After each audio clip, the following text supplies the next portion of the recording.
Online TV.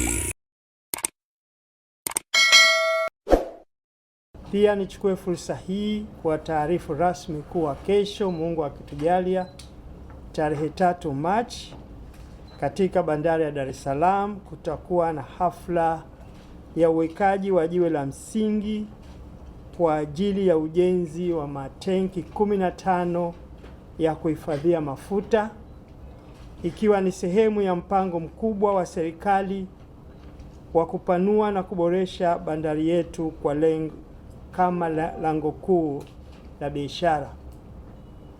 Ndugu wanahabari, uwekaji wa jiwe la msingi unatarajiwa kufanyika kesho kama nilivyosema, na mgeni rasmi katika hafla hiyo anatarajiwa kuwa Rais wa Jamhuri ya Muungano wa Tanzania, Mheshimiwa Dr. Samia Suluhu Hassan, ambaye ataongoza tukio hilo muhimu kwa maendeleo ya sekta ya uchukuzi na uchumi wa taifa kwa ujumla. Ujenzi wa matenki hayo unaonesha dhamira ya kweli ya serikali ya awamu ya 6 katika kuimarisha miundombinu ya kimkakati hapa nchini. Ndugu wanahabari, ujenzi wa matenki na ujenzi wa magati ambao umeanza kwa ujenzi wa gati namba 1 hapa Malindi Wafu ni sehemu ya mkakati wa muda mrefu wa kuongeza uwezo wa bandari ya Dar es Salaam katika kuhudumia shehena kubwa zaidi. Kila gati litalojengwa litakuwa na urefu wa mita 5 na uwezo wa kupokea meli 2 kwa wakati mmoja zenye ukubwa wa takriban tani 50,000. Sasa hivi tunajenga gati moja lina urefu wa mita 500 na lenyewe litakuwa na uwezo wa kupokea meli 2 ambazo zina uwezo wa kubeba tani 50,000. Kukamilika kwa mradi huu kutaongeza uwezo wa bandari kufikia tani milioni 60 kwa mwaka, na hivyo kuifanya bandari yetu kuwa miongoni mwa bandari zenye ushindani mkubwa katika ukanda wa Bahari ya Hindi. Katika kipindi cha Julai mpaka Disemba mwaka jana, bandari ya Dar es Salaam ilihudumia tani milioni 19.9. Maana yake ndani ya miezi 6 kutoka Julai mpaka Disemba tulihudumia tani milioni 19.9 za shehena, na matarajio yetu ni kuwa tunategemea kufikia tani milioni 40 itakapofikia mwisho wa mwaka 25-26. Tunategemea mwisho wa mwaka huu wa fedha tutafikia tani milioni 40. Kiasi hichi cha ukuaji imevuka malengo tuliyokuwa tumejiwekea hapo awali, jambo linalotulazimu kuendelea kupanua miundombinu hii kuendana na mahitaji ya soko. Ndugu wanahabari, serikali imeendelea na ujenzi wa matenki 15 ya kuhifadhia mafuta yatakayoongeza uwezo wa kuhifadhi mafuta kwa mita za ujazo 378,000. Tutaongeza uhifadhi wa mafuta kwa mita za ujazo 378,000.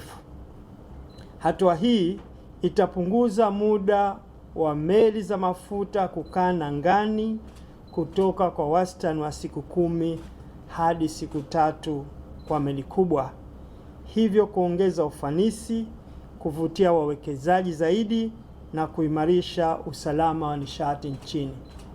Sasa hivi meli kubwa zikija zinakaa siku 10, lakini matenki yale yatakapokamilika meli zitakaa siku 3. Maana yake nini? Maana yake sasa tutakwenda kupunguza demurrage charges, harama za meli kukaa pale zitapungua. Maboresho haya yanaendana sambamba na mkakati wa kuimarisha usafirishaji wa mizigo kwa reli kupitia SGR, MGR na TAZARA, ili kuhakikisha kati ya 70% hadi 80% ya mizigo yote inayokwenda maeneo yenye mtandao wa reli inasafirishwa kwa njia ya reli.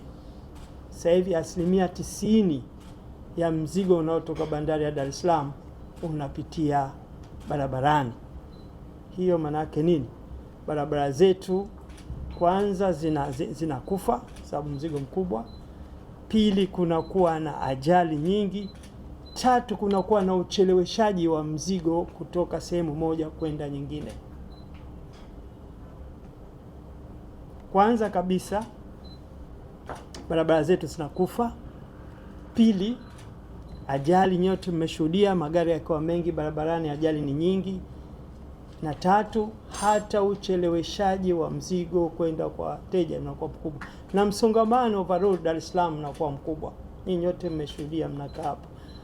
Lakini mzigo ukipita kwenye treni hizo MGR, SGR na Tazara, hali itakuwa tofauti.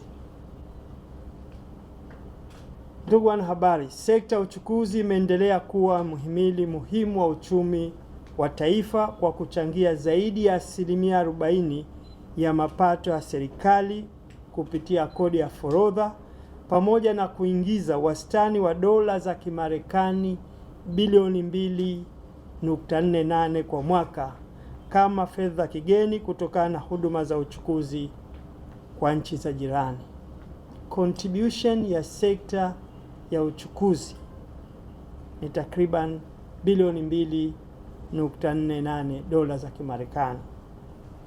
Aidha, sekta hii imezalisha ajira zaidi ya milioni 3 hususan katika sekta ndogo ya bandari. Ndugu wanahabari, natumia fursa hii kuwasisitiza wadau wote wa sekta ya uchukuzi kiwemo TPA wa bandari, TASAC, TRC, wawekezaji binafsi na wamiliki wa malori kuendelea kushirikiana na serikali katika kuwekeza kwenye miundombinu ya kisasa na vifaa vya usafirishaji ili kuongeza kasi ya uondoshaji wa mizigo bandarini na kuongeza ushindani kwa taifa letu.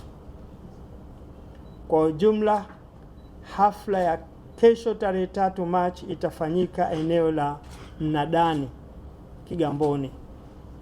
Itakuwa hatua muhimu katika utekelezaji wa maono ya serikali ya awamu ya 6 ya kuifanyia bandari ya Dar es Salaam kuwa lango kuu la biashara la kikanda na kimataifa. Yote haya tunayofanya ni kuboresha ufanisi. Yote haya tunayofanya ni kufungua biashara kwa ajili ya nchi yetu. Yote haya tunayofanya ni kuleta maendeleo ya Watanzania. Tuna imani kuwa mradi huu utachochea ukuaji wa uchumi, kuongeza ajira na kuimarisha nafasi ya Tanzania katika biashara ya kimataifa. Hivyo, ninatumia fursa hii kuwakaribisha wanahabari nyinyi wenyewe na wadau wote wa usafirishaji nchini, wananchi wote wa mkoa wa Dar es Salaam na viunga vyake na wale wa mikoa jirani kushiriki katika tukio hili kubwa la kihistoria na muhimu kwa nchi yetu. Asanteni sana kwa kunisikiliza na Mungu awabariki sana. Make your day right. Gilly Bonny Online TV. Kupata habari mpya na kwa haraka kila siku, usisahau kusubscribe kisha like na comment. Gilly Bonny Online TV.